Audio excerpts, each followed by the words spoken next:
Emmanuel, vous avez lancé un petit peu le même principe, mais alors dans l'immobilier. Alors expliquez-nous comment ça marche, parce que c'est particulièrement innovant. C'est innovant, ça rejoint aussi les propos de Jonathan. C'est vrai qu'on replace aussi le consommateur au centre de ses attentes aussi. C'est de là qu'est né d'ailleurs ce service, puisqu'on a observé, ses attentes, on a observé comment aujourd'hui on réfléchissait à l'idée d'un projet immobilier.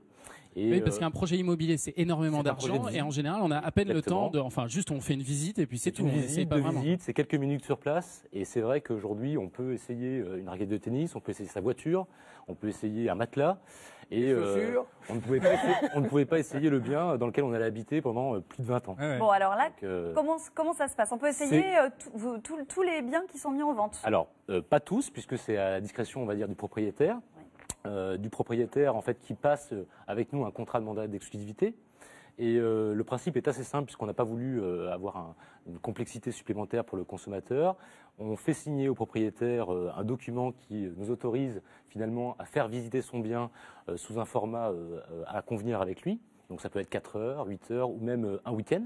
Ouais. Et en face, on propose à un acquéreur potentiel à qui on a quand même, auprès de qui on a vérifié une capacité évidemment financière et qui a montré un intérêt quand même certain. Que ce ne soit pas juste des petites vacances. Voilà, exactement. Un week-end sur la côte. Voilà, c'est ce que dit Jacques. Il dit tester une maison, c'est un bon moyen de s'offrir un petit week-end au bord de la mer pour pas cher. Alors c'est pas du tout le principe. Effectivement, on verrouille et on valide bien sûr l'intérêt du futur acheteur et ça se passe vraiment très très bien dans la majeure partie des cas. Et alors est-ce que ça vous permet de vendre davantage? Alors c'est pas tant en termes de nombre de ventes. Ce qu'on a pu constater, observer, c'est que en moyenne, pour vendre un bien, c'est 90 jours.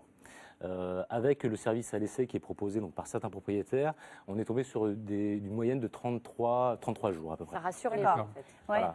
C'est un gage de confiance, c'est un gage de transparence et ça rassure véritablement. Je peux venir avec toute ma famille, mes enfants, ma belle-mère. Vous pouvez venir et évidemment avec qui vous voulez. On a plusieurs expériences qui ont été faites, notamment des primo-accédants qui sont venus avec leurs parents.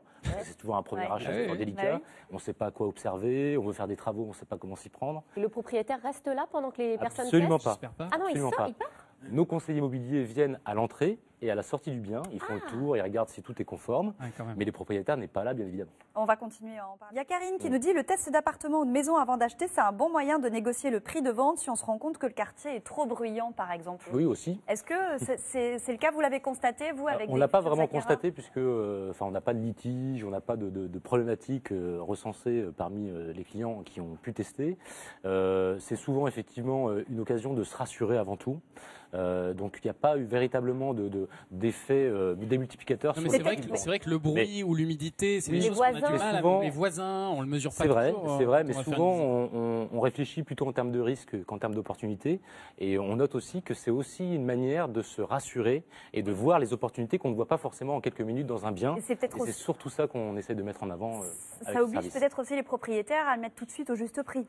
Aussi, alors ça c'est le travail d'accompagnement de nos conseillers immobiliers Capifrance, puisqu'ils sont là aussi avec ces clients vendeurs pour justement déterminer la meilleure manière de proposer leurs biens à l'essai. Alors Sylvie vous dit, moi je suis très maladroite, comment ça se passe si on casse un produit alors qu'on est en train de le tester? Gérard peut-être? Ça dépend, si on le teste dans le magasin.